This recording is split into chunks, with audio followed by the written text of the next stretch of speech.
This is the Scorecard, where you score the latest sports news and in-depth views. I'm Anton Roxas. On the Scorecard tonight, boxing icon Manny Pacquiao surprised President Ferdinand Marcos Jr. with a symbolic gift fresh from his return to the ring in Las Vegas. Venus and Fernandez stun 6 seeds in doubles. Gauff fights through tears to reach US Open third round. Italy, Poland, France headline elite cast for FIVB Men's World Championship in Manila. In Major League Baseball, Kyle Schwarber launches 4 homers in 1 game, makes MLB history as MVP race heats up. And our sports correspondent Sheila Salaysay has all the highlights of the visit of Japanese baseball legend Tsuyoshi Yoda. All the headlines and more on the Scorecard tonight, the 29th of August. Now, here's our roundup.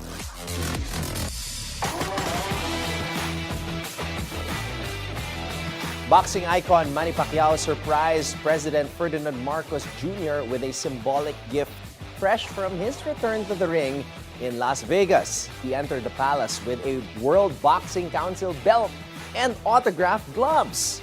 The Pac-Man presented them to the president, connecting his legendary career with the immortal legend of Muhammad Ali and Joe Frazier.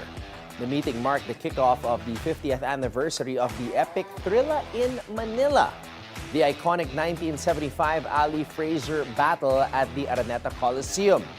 On October 29, Manila will again take center stage with tributes, exhibitions, and celebrations under the banner Thrilla in Manila Part 2.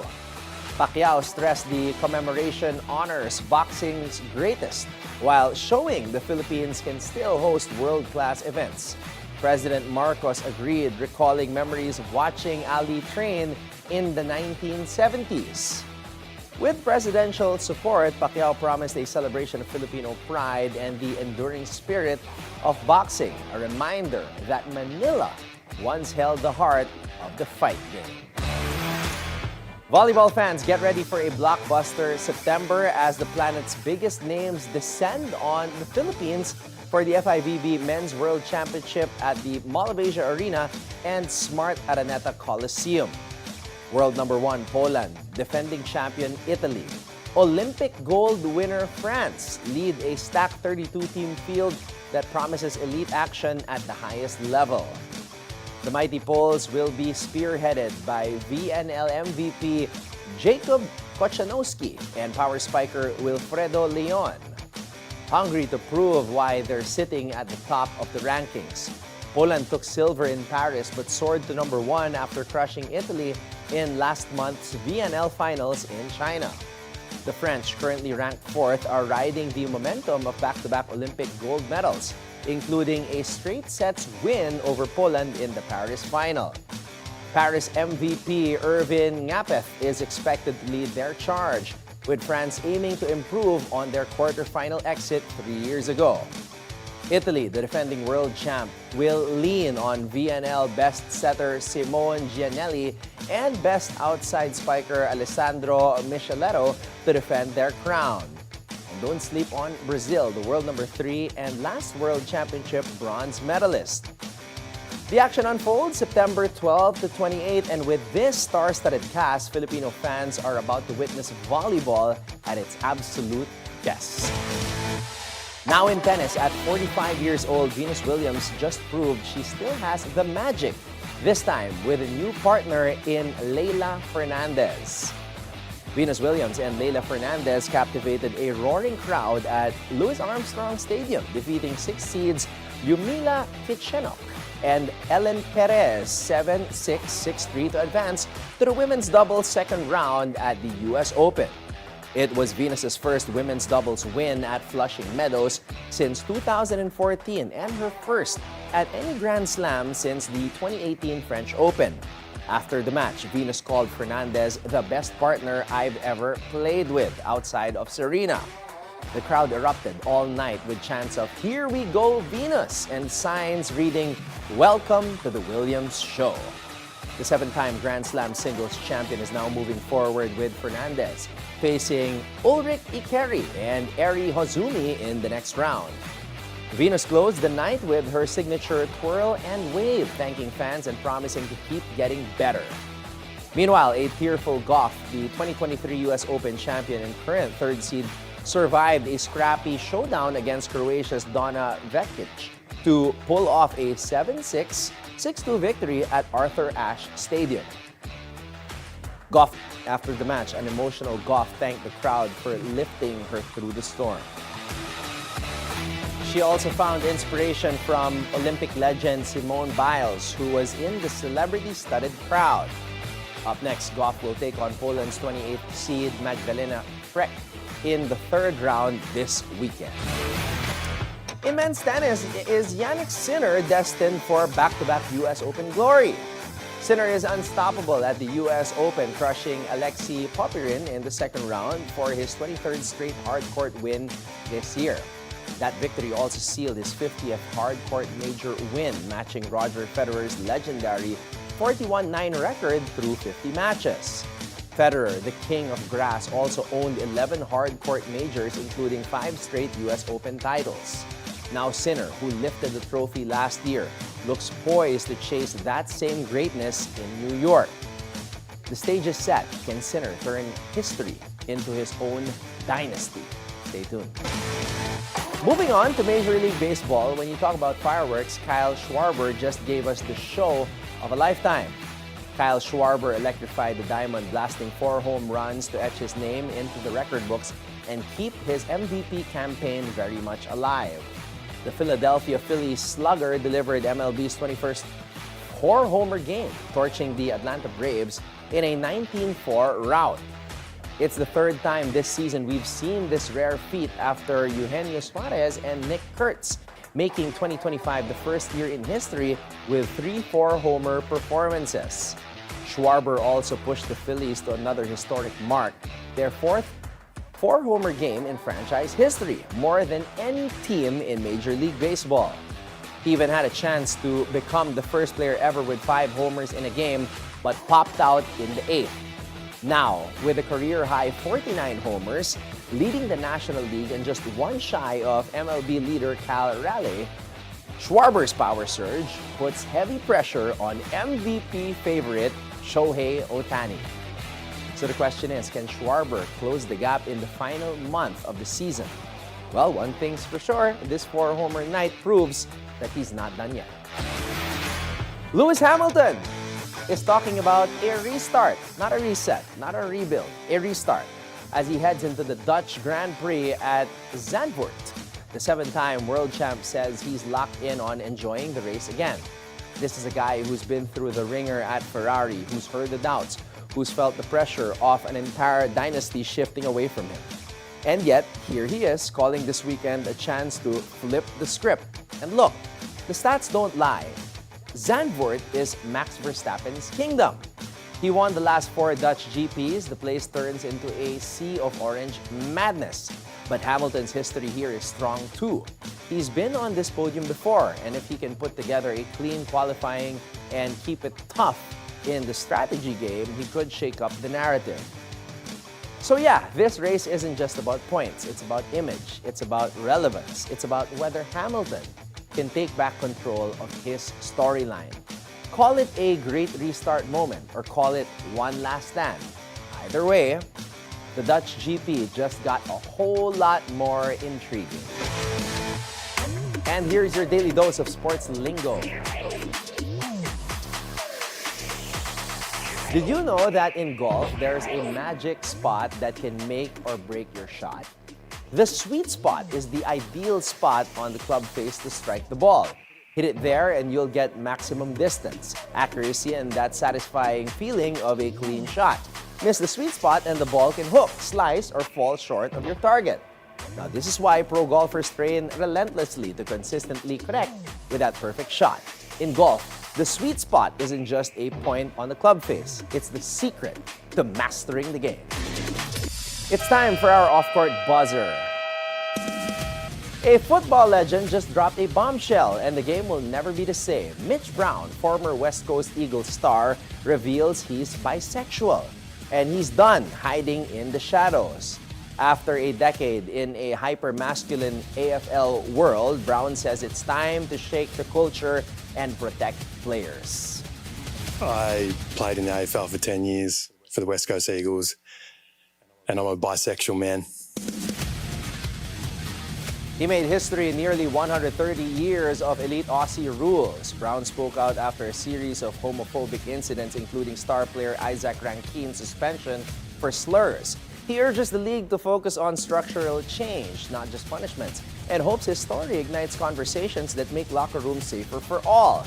Experts call it a game changer. Dr. Eric Dennison from Monash University says Brown's revelation is rare, a respected AFL player talking openly about culture from within, and it could force clubs to rewrite the rules of day-to-day language and banter. The West Coast Eagles responded with love and support on social media, while AFL chief Andrew Dillon called it an important moment for our entire game, with 18 clubs and millions of fans nationwide. Will this be the tipping point in Australia's fastest and most physical sport? We will soon see. And that's our roundup for tonight, the 29th of August. When we return, our sports correspondent Sheila Salaysay has all the highlights of the visit of Japanese baseball legend Tsuyoshi Yoda. That's up next, right here on The Scorecard.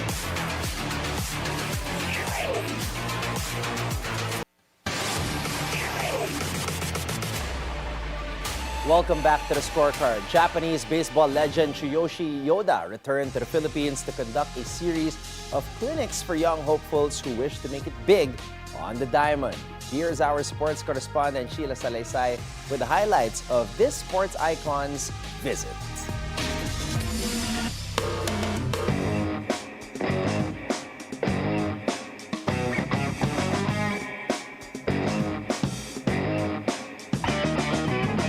Tsuyoshi Yoda is a towering figure in Japanese baseball. In the 1990s, he made his mark as a dominant pitcher for the Chunichi Dragons, earning Rookie of the Year, the title of the most valuable reliever, and a coveted spot as an all-star. But what sets Yoda apart is that his influence didn't end when he left the mound. He carried his passion into coaching, leading Japan's women's national team and contributing as part of the coaching staff in 2 World Baseball Classics. Baseball in the Philippines is stepping up to the plate and getting a major boost as a true legend of the game has arrived, ready to share world-class experience, guide our players, and inspire the next wave of Filipino talent. The same passion for the game is what he brings to the Philippines. More than just sharing techniques, Yoda channels his decades of experience into clinics, guiding young athletes through the basics, reminding them that the foundation of greatness begins with discipline, fundamentals, and heart. Tsuyoshi Yoda returned to the Philippines for a 3-day visit in Metro Manila and Batangas, his 3rd trip to the country following a youth clinic in Quezon earlier this year. His first stop was the historic Rizal Memorial Baseball Stadium, where he met with members of the men's and women's national teams. And when heavy rains kept the group off the field, Yoda turned the setback into a teaching moment, moving the clinic indoors and walking athletes through pitching, catching, and the fundamentals of the game. On his 2nd day, he traveled to Tanawan and Parañaque to work with the under-15 and under-14 squads. Young hopefuls clung to every word and demonstration. Good. Boom, boom. As the Japanese icon broke down the basics, from proper throwing mechanics to the mental toughness needed to succeed. And more than just sharing skills on the diamond, Yoda, through the help of his longtime friend and interpreter Takahiro Kondo, shared his deeper hopes for the players he mentors, that the lessons they carry from these clinics extend far beyond the field. それが非常に素材がいい子どもたちが多いだけにね、野球にもっと接する機会が増えれば素晴らしい選手が生まれるんじゃないかなと思ってます。He sees a lot of talented kids here, so if we can fix those things, they can be good players. やっぱり基本、本当にその大事なことをね、基本になることを今覚えておけば、これから成長していく上でもっと上手くなれる可能性が高いと思うので。One thing he wants to tell the people is the basic. Because basic, if you have the good basic, then you can improve. So just basic, we want to, how to throw the ball. 私は全然野球上手くなかったので、でもたくさんの大人の人がチャンスを与えてくださって、でやっぱりその自分のその情熱が消えないように、やっぱりその好きなものを一日でも長く続けられるというそういう協力をね、まずは大人がしていかなきゃいけない。He wasn't the best player, but he became the pro because of a lot of support from the adult, the coaches. For the athletes, it was a rare and meaningful chance to learn directly from a legend. Masaya po dahil kahit basics po, madami po kaming natututunan dahil po mahalaga po ang basics sa esports po. Lagi po yung gagawin sa training po para po malabas po namin sa laro yung tinuturo niya po. For the team's coaches, learning directly from a Japanese baseball icon is more than a clinic. It's an eye-opening experience that could change the way Filipino players approach the sport.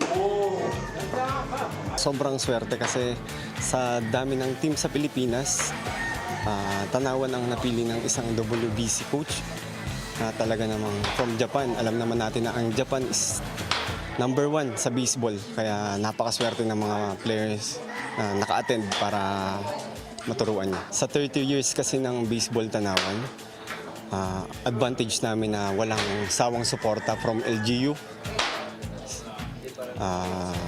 Tapos ang karamihan po dito ay voluntary coach. Marami po na talagang kabalikat na nila sa, katulad ko, kabalikat ko na sa buhay ko yung pagtuturo ng walang kapalit.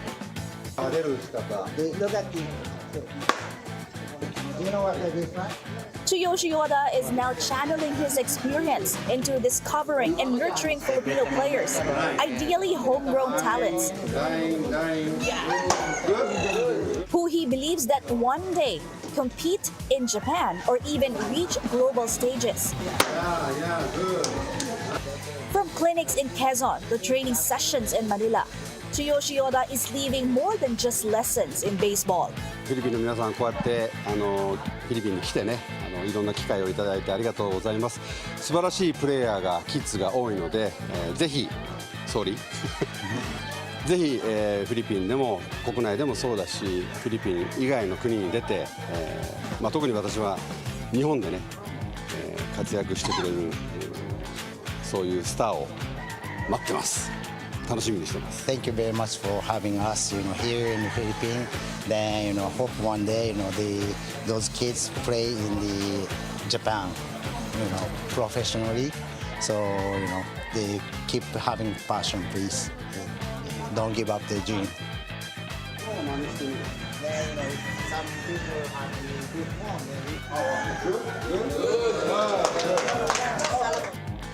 With Tsuyoshi Yoda's guidance, Philippine baseball takes a big step forward. This marks only the beginning of the brighter future of the sport, athletes, and the development of the game in the country. Reporting for the Scorecard, Sheila Salaysay, Bilyonaryo News Channel. Up next, the legend against the underdog. Novak's chasing history, Nori's chasing belief. One's a 24-time champion, the other's a fighter who just won't quit. It's experience versus grit. Who's got the edge under the lights of Arthur Ashe? Stay locked in. The showdown starts now.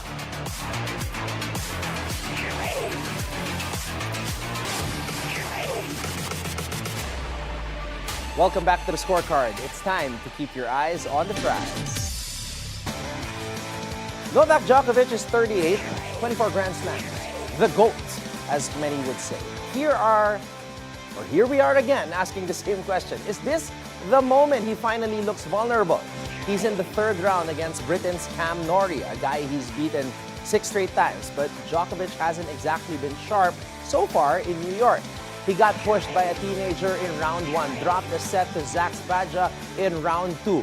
Nori, he's coming off a 4-hour war against Francisco Comesana, saved 3 set points, got through 2 tie breaks, and played with that gritty grind-out mentality that makes him who he is.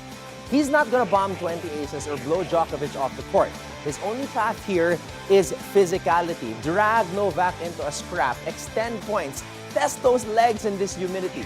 You don't win pretty, you hope to outlast. But here's the cold reality check.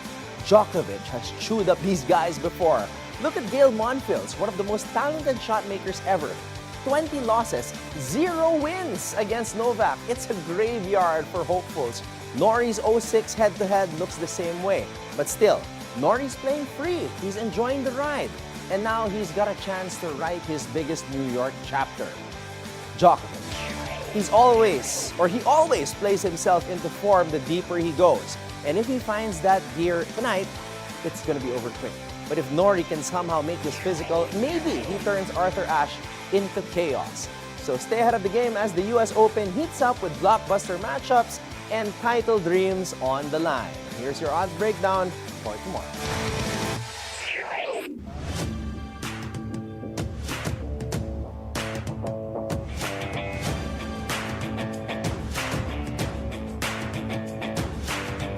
The greatest ever versus the grinder who refuses to blink 6 times. Novak slammed the door. Can Nori find a little crack? Or is this just Novak doing Novak?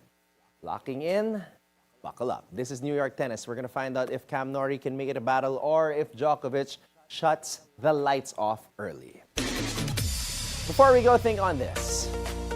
From a fearless competitor on tennis's biggest stages who has inspired the game with her power, resilience, and refusal to be defined by limits, Taylor Townsend once said, "The thing that I'm the most proud of is that I let my racket off." And with that, thank you for joining us tonight. We'll see you again next week on The Scorecard, where sports is our business and business is our sport on the Bilyonaryo News Channel. This is Anton Roxas. Have a blessed weekend, everybody. Good night.